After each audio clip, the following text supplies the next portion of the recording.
Olá, meus caros, nós estamos aqui para a nossa terceira aula do curso de Iniciação à Teologia Católica. Então, hoje eu vou me deter um pouco mais no documento, que nós estamos estudando, Teologia Hoje, Perspectivas, Princípios e Critérios, que é um documento da Comissão Teológica Internacional, como vocês já sabem. E eu quero me deter mais no item 1.2, que trata justamente da questão da fé. Tá? Ou seja, nós vimos até então que, de fato, na medida em que nós entendemos ou vemos ou cremos que Deus existe, esse Deus que se revela, se comunica, né? Esse Deus que de fato fala conosco pela sua palavra, né? Deus que vem até nós e, portanto, realiza toda essa questão da revelação. Então, como nós vimos anteriormente na aula número 2, eu procurei focar bastante esse aspecto, né, do primado da palavra de Deus, do ponto de vista católico, né, todo esse amor, sim, às Sagradas Escrituras, mas ao mesmo tempo essa consciência de que o cristianismo não é uma religião do livro, porque de fato ela é a religião da palavra de Deus, né, que não se identifica simplesmente com a questão de uma palavra escrita muda, mas a realidade com esse verbo encarnado divino que fala conosco, esse verbo vivo.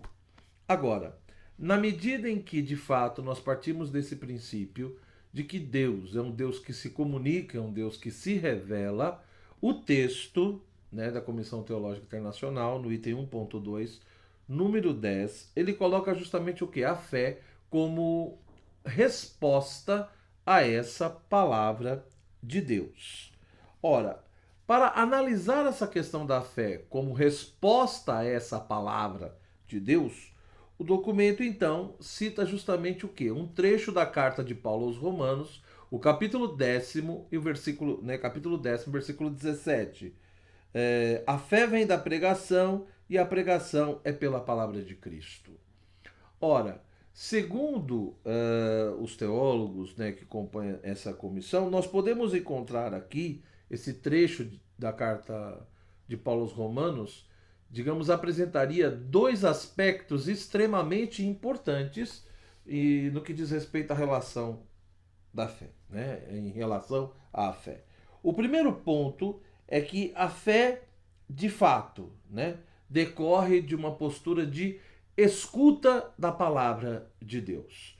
Ou seja, a fé pressupõe essa disposição de ouvir, de escutar essa palavra de Deus que vem até nós. Então, pela essa própria presença e poder do Espírito de Deus na nossa vida, com a ajuda do próprio Espírito Santo, pelo poder do próprio Espírito, o ser humano então vem e ouve, escuta essa palavra de Deus. Sempre, portanto, pressupondo, ele diz, sempre pelo poder do Espírito de Deus. Por outro lado, outro aspecto que é salientado é que, se de fato a fé vem pela pregação, né? E a pregação é pela palavra, então, por um lado, eu tenho que ter sim essa disposição interior de escuta, de ouvir. Mas por outro lado também eu tenho que refletir sobre os meios pelos quais a palavra de Deus chega até os seus ouvintes, ou até aos ouvidos humanos, como diz o texto. Então, por um lado, já vai apontando essa importância de uma disposição pessoal de ouvir essa palavra. Mas ao mesmo tempo, por outro lado, eu tenho que ver como essa palavra está sendo anunciada, por quem está sendo anunciada. E aí, na sequência do texto, é por isso que o documento vai salientar que, de fato, a palavra de Deus, ela pode ser proclamada, né, constantemente. Existem aqueles que de fato foram enviados para proclamar a palavra e, evidentemente, para ajudar a despertar a fé naqueles que ouvem, né? Então, disso decorre o quê? Decorre que, de fato, a palavra de Deus, ela pode ser pregada, ela pode ser proclamada constantemente, mas essa proclamação, ela tem que ser de uma forma autêntica. E o texto nesse item número 10 deixa bem claro que essa pregação, esse anúncio autêntico, né, da palavra de Deus, ou seja, a palavra de Deus só é proclamada autenticamente na medida em que ela está apoiada sobre o fundamento dos apóstolos e a própria questão da sucessão apostólica. Aqui entra um elemento extremamente importante e interessante, por quê? Porque não basta proclamar a palavra, não basta querer anunciar e querer ensinar ao outro, porque de fato eu preciso ter claro se isso que está sendo anunciado e proclamado, eu preciso ter um critério para saber se de fato é essa palavra de Deus, se de fato isso corresponde aos ensinamentos, né, do próprio Verbo divino encarnado, do próprio Cristo. Ou se muitas vezes ocorre aí uma interpretação meramente humana, e além de ser uma interpretação meramente humana, muitas vezes confusa e deturpada. É aí que entra então esse fundamento, esse elemento extremamente essencial, a ligação, a relação com os apóstolos, né? Ou seja, eles que de fato viram e ouviram, né, que vivenciaram com essa palavra de Deus encarnada, né? E a partir dos apóstolos, aqueles que foram sucedendo esses apóstolos. Isto posto, a partir do item número 11 do documento, né, ele continua salientando, digamos assim, essa questão do Verbo de Deus que se fez carne, esse próprio Jesus, esse próprio Cristo, né, mostrando que se por um lado ele é a plenitude da revelação, a plenitude da verdade, ao mesmo tempo ele é o mediador entre Deus e os homens. Então é como se por um lado ele faz a mediação para que o ser humano consiga de fato atingir o seu fim último, né? Se aproximar de Deus, chegar à casa do Pai, atingir essa plenitude, mas ao mesmo tempo ele também é essa própria plenitude. Ou seja, é como se ele fosse o fim e o caminho. Ele é o caminho, mas ao mesmo tempo também está ali no fim, nessa plenificação. E aqui, de fato, o documento coloca que nessa dimensão, e compreendendo e vendo que Jesus, ele é ao mesmo tempo mediador e a plenitude de toda a revelação, a resposta que o ser humano dá a essa palavra que se revela, que é justamente a fé, é uma resposta pessoal. E por que é uma resposta pessoal? Porque de fato está aí presente o quê? Uma comunhão de pessoas. Quem realmente tem fé, e o Papa Bento XVI, e muitos textos dele, sempre gostava de salientar isso, né? Que ter fé não é simplesmente ter uma crença, não é simplesmente acreditar em alguma coisa. Ter fé é ter esse encontro, né, pessoal com alguém. A fé, portanto, ela tem uma dimensão de pessoa, né? Uma dimensão de pessoalidade, ou seja, eu como ser humano, enquanto realizo um ato de fé, eu faço isso como um ser pessoal. Sou eu que faço isso. E faço isso a partir de todo o meu ser, mas principalmente a partir das minhas faculdades, né, anímicas, ou seja, o meu intelecto, a minha inteligência e a minha vontade. Então, a fé é um ato pessoal porque é realizada por uma pessoa, mas também e principalmente a fé é um ato pessoal porque é um aderir a uma pessoa, não uma pessoa humana, né? Mas uma pessoa divina. Mais do que uma pessoa divina, há essa dimensão trina, né? Porque Deus é uno e trino, uno na natureza e trino nas pessoas. Então, é aderir a alguém. É de fato aderir a alguém. A partir disso, ou salientado isso, o texto mostra claramente que quando nós falamos de fé como ato pessoal, a fé pressupõe justamente o quê? O se entregar totalmente a Deus, né? Ou seja, a fé é essa entrega total, inteira a Deus. É se lançar nos braços de Deus, é se abandonar àquele que nós entendemos que é o princípio e o fim. É a origem do nosso ser, mas também é o nosso fim último. É o sentido da nossa existência. É a garantia da realização plena do nosso ser. Então, esse abandonar-se, esse lançar-se, esse entregar-se a Deus, né? E que envolve, segundo o documento, uma total submissão, né, do meu ser a Deus.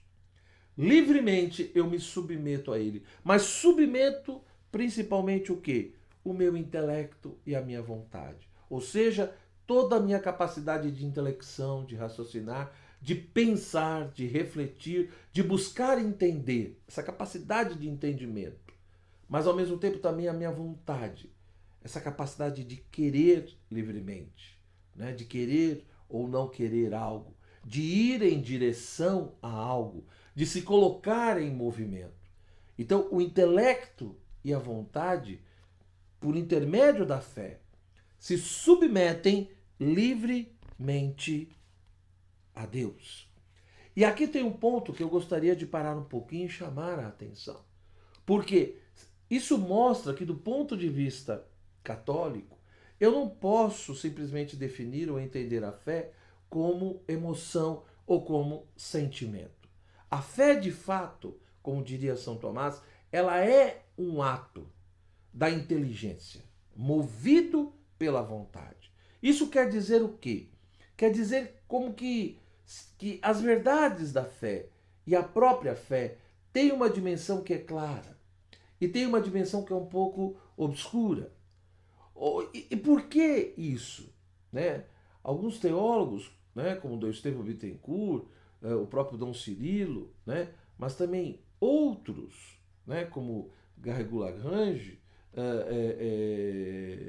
enfim, grandes pensadores que discutiram isso, mostram que na realidade a fé tem uma dimensão de clareza, de razoabilidade, mas ao mesmo tempo também algo que nos transcende, que vai além. Então, isso quer dizer que é como se fosse uma mistura de claro e de escuro. Não é totalmente claro, porque se as verdades da fé, se o próprio objeto da fé, a realidade da fé fosse totalmente clara, o ser humano não teria liberdade. Ele não teria condições de escolher perante aquilo que é apresentado a ele. Então, quando nos é anunciado, quando nos é pregado essa palavra de Deus, quando ela nos é apresentada e nós a ouvimos, nós percebemos que ela não é nem totalmente clara e nem totalmente obscura, mas é uma mistura de claro e escuro. Por quê? Porque parece que Deus quis justamente aí por um lado nos dar sinais, sinais fortes, claros, para a gente realmente ter, né, o mínimo de consciência e segurança para saber o que está fazendo, mas ao mesmo tempo também Deus, ele, de uma certa forma, mantém elementos que nós não conseguimos compreender e entender totalmente, para que de fato a gente não seja forçado a aderir, não seja obrigado, mas sim de forma livre, né? Aceite essa palavra que está sendo anunciada e se submeta livremente a Ele. Ou seja, se a fé fosse totalmente clara, seria uma coisa evidente. E perante a evidência, a razão é obrigada a se curvar. A razão, ela se rende obrigatoriamente perante a evidência. E se fosse totalmente obscuro, seria uma coisa absurda. E perante o absurdo, também não há liberdade. Por quê? Porque a razão se vê obrigada a necessariamente rejeitar. Então, tanto num lado como no outro, ou seria obrigado a aceitar ou seria obrigado a rejeitar. E parece que Deus não quer uma coisa nem outra. Ele quer que, de fato, essa palavra seja anunciada, que a gente saiba ouvi-la, né? E compreender que tem elementos ali que entendemos, que acolhemos e que nos dá, digamos, o mínimo de clareza, né? Ou seja, essa consciência de que quando eu creio com a minha inteligência, né? Então é razoável crer. Na sequência do documento ele vai chamar a atenção justamente por isso. A fé não é uma coisa irracional. Então é um ato da razão, é um ato da inteligência. Mas ao mesmo tempo não é um ato da inteligência pura no sentido de que eu tenho ali toda uma clareza como 2 mais 2 é igual a 4, né? Ou como um triângulo que necessariamente tem 3 lados. Não. E tantas outras verdades e evidências que o ser humano vai vendo na vida. Então, eu tenho, digamos, ali, né, sinais, pelo menos motivos fortes e razoáveis para poder aderir. Mas, ao mesmo tempo, eu não tenho essa clareza, eu não tenho essa evidência. Eu sou obrigado, portanto, a fazer uma escolha, né? Mas que, por um lado, não é absurda, porque não é irracional, mas também não é totalmente evidente com uma limpidez racional. Então não é nem irracional e nem racional no sentido de totalmente entendida, mas é uma verdadeira, uma realidade transracional, ou seja, por um lado, é um racional limitado, né, que eu compreendo até um ponto, mas por outro lado é transracional porque transcende a capacidade da minha própria razão, né? Então é aquela coisa, por um lado eu dou a minha adesão, mas eu dou a minha adesão, né, porque vejo ali uma certa clareza. Então o que ocorre nessa dinâmica toda? Se as verdades de fé é uma mistura de claro e de escuro, nem totalmente claro e nem totalmente escuro, senão seria ou evidência ou absurdo, e perante as duas não há liberdade. Então parece que justamente perante, né, essa palavra de Deus, perante esse Deus que se revela, perante os dados da própria revelação, parece que a inteligência ela vê que ela tem ali motivos para crer, mas ao mesmo tempo também vê que tem coisas ali que ela não entende. E aí entra o papel da vontade. É como se de fato o intelecto não decidisse sozinho, mas junto com a vontade a decisão é tomada. E aí veja como é importante a nossa vontade. Então, na realidade, a fé é um ato do intelecto, mas não sozinho. Ele é movido pela vontade. Portanto, como não é nem totalmente obscuro e nem totalmente claro, né, essa relação do intelecto com a vontade, a decisão da pessoa vai depender muito do quê? Daquilo que vai estar influenciando a sua vontade. Então, portanto, se determinadas paixões desregradas estão influenciando a vontade dessa pessoa, a tendência é que de fato ela rejeite, não escute, não aceite, né, essa palavra de Deus, isso que está sendo anunciado a ela. Mas se por um lado a sua vontade está sendo influenciada, né, por coisas boas, positivas, né, por virtudes, por exemplo, a tendência é que ela se abra a essa palavra, né, e a graça de Deus, e não fique ali resistindo ou rejeitando. Então, essa dinâmica, ela é muito importante. Daí como a gente vai percebendo a importância de educar o nosso intelecto e de educar a nossa vontade. Porque senão tem implicações extremamente, digamos, negativas. E finalizando esse item número 11, o que a gente percebe aqui no documento? Que de fato a fé, enquanto fé viva, né, ela se relaciona tanto à questão do amor, da caridade, como à questão da esperança. Ou seja, o Espírito Santo de Deus, através do dom do Espírito Santo, a fé de fato, ela vai agindo nos corações, ela vai derramando, né? Ela vai orientando toda uma dimensão na vida humana e por intermédio do Espírito Santo, esse amor de Deus é derramado nos nossos corações e essa fé que de fato nos leva a vivenciar, a praticar cada vez mais esse amor em relação a Deus e em relação ao próximo, mas ao mesmo tempo também não termos apenas um mero otimismo, mas também pela ação do próprio Espírito Santo. Essa fé também, de uma certa maneira, sustenta essa esperança, essa certeza de que, de fato, Deus é fiel e não nos decepciona, né? Ah, portanto, esse item 11, o documento termina mostrando que Paulo, ele enfatiza que a fé evocada pela palavra de Deus, de fato ela reside no coração, né? E dá origem a uma confissão verbal. Ou seja, o documento a partir desse texto, a partir desse momento do texto, vai mostrando que se por um lado, no ato de fé, pressupõe essa adesão a Deus, esse aderir a Deus, né?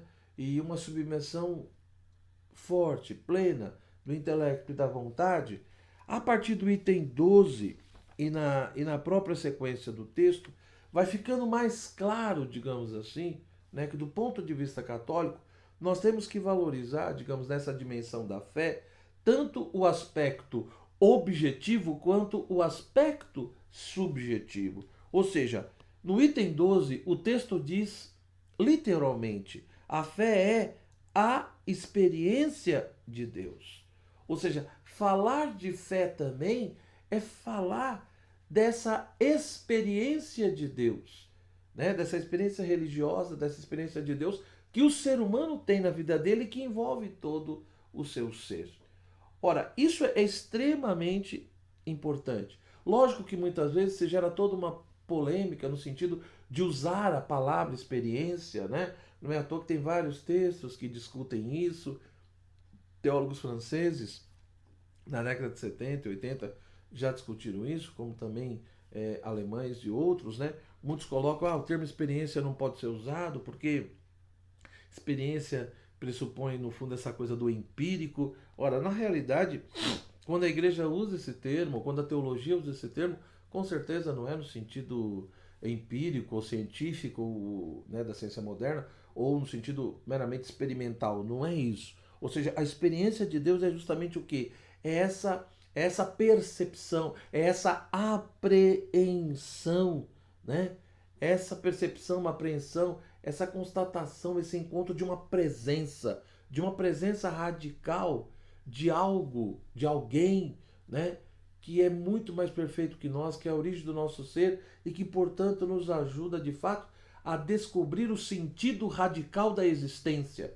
Então, a experiência de Deus não é a questão experimental. A experiência de Deus é essa apreensão, essa percepção do divino, dessa presença de Deus em nós, dessa ação de Deus em nós, né? Isso, e de fato é óbvio que isso passa pelo subjetivo, pelo pessoal. Mas ao mesmo tempo o documento diz no item 12 que essa experiência de Deus tem uma implicação, tem uma consequência. Qual é? Um conhecimento dele. Então é uma experiência que me ajuda de fato, né, a constituir esse encontro e ao mesmo tempo um conhecer algo sobre Deus, né?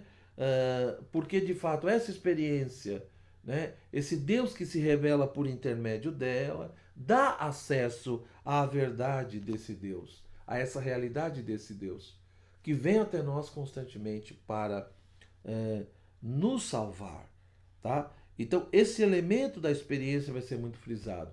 Mas no próprio item 12 já coloca justamente essa coisa de que, se por um lado a fé tem toda essa dimensão da experiência que implica um conhecimento, né?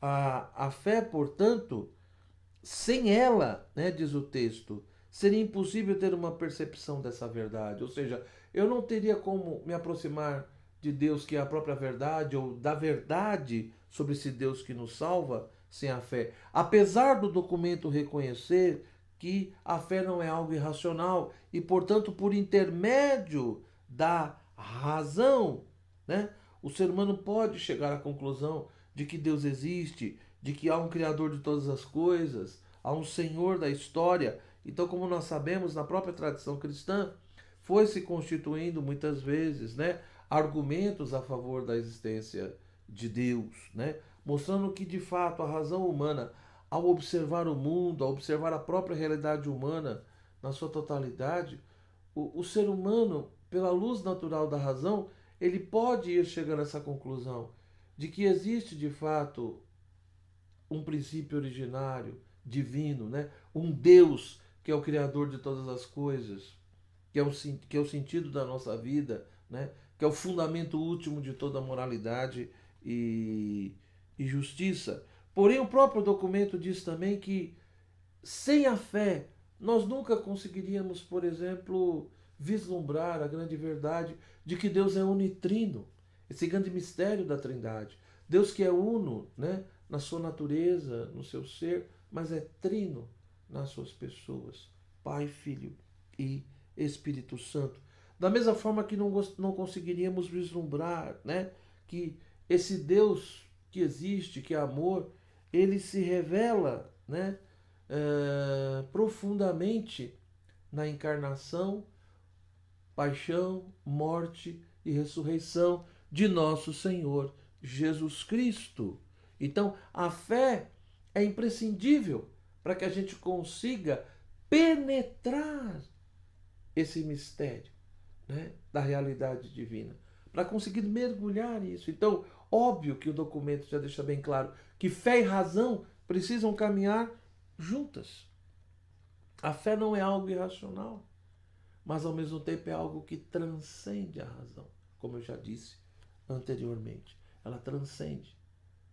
Então ela não é algo irracional, ela é transracional, ela vai além. Ela pressupõe um ato da razão, né? Mas ao mesmo tempo ela não fica presa no mero limite ou raio de apreensão da razão humana, né? E, caminhando para o fim do item 1.2, o documento chama a atenção de duas coisas muito interessantes. No item número 13, ele mostra justamente isso que eu havia já introduzido antes, ou seja, de fato, quando nós fazemos teologia, como eu já repeti várias vezes, a teologia pressupõe a fé. E a fé, tanto como pressuposto objetivo, como pressuposto subjetivo, ou como o próprio texto diz, né? Nós temos a fides qua e a fides que, né? Ora, o que seria a fides qua? É justamente esse ato pessoal de fé, né? Essa postura, essa atitude de confiar, de aderir a alguém, de aderir a Deus, de aderir a Cristo, essa palavra eterna do Pai, né?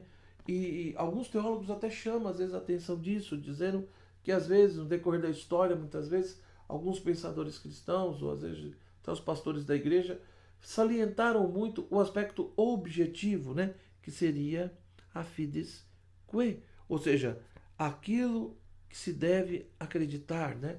Os dados da revelação, né? As verdades reveladas, os seus enunciados. Então, muitos às vezes até criticam dizendo esse elemento pessoal, subjetivo, às vezes foi deixado de lado. E no mundo moderno e contemporâneo parece que isso se retoma um pouco ou se valoriza um pouco mais, né? Nesse documento é claríssimo, independente de qualquer reflexão crítica, o texto é muito claro que os dois aspectos da fé, seja a fides qua, né, esse ato pessoal, esse aspecto subjetivo, como a fides que é esse aspecto mais objetivo, né, isso, o que de fato se deve acreditar, os dados da revelação, os dois aspectos são importantes e os dois devem operar juntos inseparavelmente. Por quê? Porque a fé, ela é ao mesmo tempo, diz o documento no item 13, uma realidade profundamente pessoal e eclesial. Ou seja, quando de fato eu dou a minha adesão a Deus, eu estou dizendo, eu creio. E sou eu que creio. Eu, Joel, né? Você está dando a sua resposta pessoal. Então, eu creio em Deus. Eu estou me submetendo e aderindo, né, a Deus, submetendo a minha inteligência e vontade a Deus, o meu Criador, o meu Senhor, o sentido da minha vida. Mas ao mesmo tempo, eu também digo, nós cremos, né? Nós cremos. Por quê? Porque essa fé me foi anunciada, me foi mostrada. Essa palavra de Deus foi anunciada justamente pelo quê? Pelos seguidores de Jesus, pela sua igreja, por aqueles que de fato já acolheram isso. E que preservaram todo esse depósito da fé para que eu tivesse oportunidade de conhecê-lo e de me posicionar e dar a minha resposta pessoal. Então, o eu creio pressupõe o nós cremos. A fé é tanto esse ato pessoal, mas também é eclesial. Isto posto, então, e aí o documento também diz isso, né? Ou seja, é óbvio que todo cristão pode e deve dar esse testemunho pessoal da sua fé, no seu trabalho, na sua família, né? Eu não posso ter vergonha da minha fé em Cristo, mas ao mesmo tempo a igreja também tem o seu credo, né? E essa elaboração do símbolo da fé do credo é importantíssima também, por quê? Porque mostra que a igreja também professa a sua fé. Então, se o testemunho pessoal do fiel é legítimo, o credo, esse símbolo da fé, também permite que a igreja testemunhe a sua fé. Por isso que eu também, como católico, eu tenho que ter essa dupla face. Por um lado, essa minha relação pessoal com Deus, esse meu aderir a Deus, né? E essa presença dele no mais íntimo do meu íntimo, como diria Santo Agostinho. Mas por outro lado, de vez em quando eu também tenho que me perguntar, será que eu realmente creio naquilo que a igreja crê? Eu busco realmente estar em comunhão com ela, né? E aí, terminando, é por isso que no item 14 o documento fala justamente sobre um grande problema que sempre existiu desde o início da igreja, que é o problema da heresia, né? Cita o trecho de 2 Pedro 2:1, mostrando que, seja no Antigo Testamento, no meio do povo de Deus, já existiam falsos profetas, né? Falsos mestres, como também no próprio Novo Testamento, ali nos primórdios da igreja, já apareciam pessoas fazendo, digamos, toda uma leitura, toda uma interpretação herética da fé comum das pessoas, né? E o que seria uma interpretação herética? O documento mostra que seria uma interpretação contrária à fé dos apóstolos, contrária a esse fundamento apostólico, a essa tradição apostólica, né? Então, a heresia, de fato, ela é um grande problema, porque por um lado ela distorce o evangelho e por outro lado ela prejudica a comunhão eclesial. Ela confunde as coisas, né? Ou seja, a heresia faz com que, por um lado, o evangelho de Cristo seja deturpado, ou seja, nós fazemos Jesus dizer o que ele não disse, nós desfiguramos, né, a sua pessoa e a sua mensagem. As heresias têm essa capacidade e, por outro lado, nós fazemos com que os fiéis tenham uma dificuldade enorme de viver a comunhão entre si. A divisão vai se estabelecendo.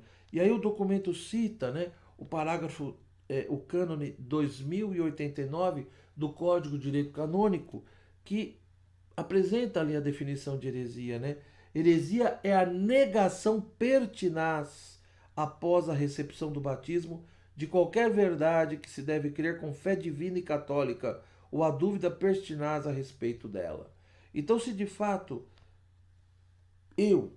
pertinaz quer dizer essa teimosia, né? Essa persistência, ou seja, a igreja já corrigiu, a igreja já disse que não é aquilo, o magistério da igreja, né, os seus pastores oficiais, os documentos da igreja vêm e diz, olha, não é por aí, não é por aqui, por causa disso, disso, disso.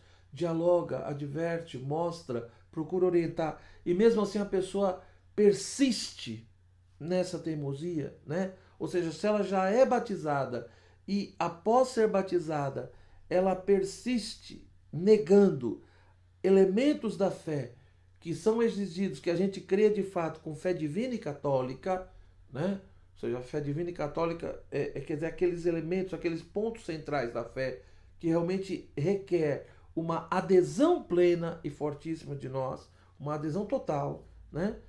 Se a pessoa persiste nisso, e se ela persiste também numa dúvida enorme sobre isso, então se ela não procura sair dessa dúvida, e se ela não aceita essa orientação e correção da igreja, ela está caindo em heresia. Né? Ela está caindo em heresia. E, portanto, vai correr o risco de ser chamada de herege. Né? E o grande conselho do documento é, portanto, que quem é culpado, né, dessa teimosia, dessa obstinação, a pessoa que de fato cai nisso, né, e é culpada, quem é culpado de tal obstinação, que vai contra de fato os ensinamentos da igreja, deve substituir a sua opinião pessoal, o seu julgamento pela obediência à palavra de Deus, ou seja, o seu fides qua, ele deve ser deixado meio de lado, o seu julgamento pessoal, e com toda a humildade aderir àquilo que Deus está propondo pelas mãos da igreja, o que a igreja de fato está orientando, né? Finalizando, o documento diz: a heresia serve como um lembrete de que a comunhão da igreja só pode ser assegurada se fundada na base da fé católica, em sua integridade, e impele a igreja a uma busca cada vez mais profunda da verdade na comunhão. Então a igreja vai de fato buscando cada vez mais essa verdade, mas na comunhão, sem romper a unidade, sem quebrar essa unidade. Mas ao mesmo tempo mostra como que a heresia pode ser um grande problema na vida, né, eclesial. Por quê? Porque vai trazendo fissuras, vai rompendo, vai quebrando tudo, ou seja, não é aquele pluralismo legítimo e sadio que nós falamos na aula passada e que o documento fala. E finalizando esse item 1.2, o documento termina no item 15 dizendo que no fundo, portanto, aqui se estabelece um grande critério da teologia católica, né? É que é justamente o que? A fé da igreja, né? O documento diz: um critério da teologia católica é que ela tem a fé da igreja. Portanto, uma teologia que não tem a fé da igreja como fonte, como contexto e como norma, não pode se dizer católica segundo o documento. Ou seja, a teologia católica de fato reconhece, o documento reconhece que a fides qua, né, essa resposta, essa adesão, esse ato pessoal subjetivo é valoroso, é importante, né? Mas a fides qua precisa caminhar junta com a fides quae e vice-versa. Ou seja, o ato pessoal, essa adesão pessoal a Deus, também tem que estar ligado aos dados da revelação, ao conteúdo revelado por Deus. Então, e portanto aos ensinamentos da igreja. As duas coisas precisam caminhar juntos. Por um lado, eu preciso aderir àquilo que de fato se deve crer. E por outro lado, essa adesão tem que ser pessoal, uma decisão pessoal, que vem do profundo do meu coração. Tá? Bom, eu espero que essas reflexões tenham ficado claras, que você possa ler o documento depois, e na nossa próxima aula eu vou tratar justamente do item 1.3. Eu vou seguir a sequência do documento que fala sobre a teologia como compreensão da fé. Depois vamos ver os outros capítulos e aí a gente vai discutindo. Para aqueles que querem se aprofundar um pouco mais, tem um livro, né, do René Latourelle. É um livro um pouco antigo, né? Eu não tenho original, tenho uma cópia, que é Teologia, Ciência da Salvação. Foi publicado, né, pelas edições paulinas. Você encontra em sebo, bibliotecas, etc. Então, René Latourelle, Teologia, Ciência da Salvação. E tem um outro livro dele que também é muito interessante, que é Teologia da Revelação, que também foi publicada pelas paulinas. Tá bom? Eu tenho duas xerox, e são uma xerox de cada livro, e são textos bem interessantes, tá? Que você possa, então, se você ainda não se inscreveu no meu canal do YouTube, que você possa se inscrever, fazer todo o procedimento necessário para receber os recados quando tiver novos vídeos. E também visite o meu site, né? www.joelgracioso.com.br. Lá você vai achar várias coisas gratuitas, né? Obras, textos, etc.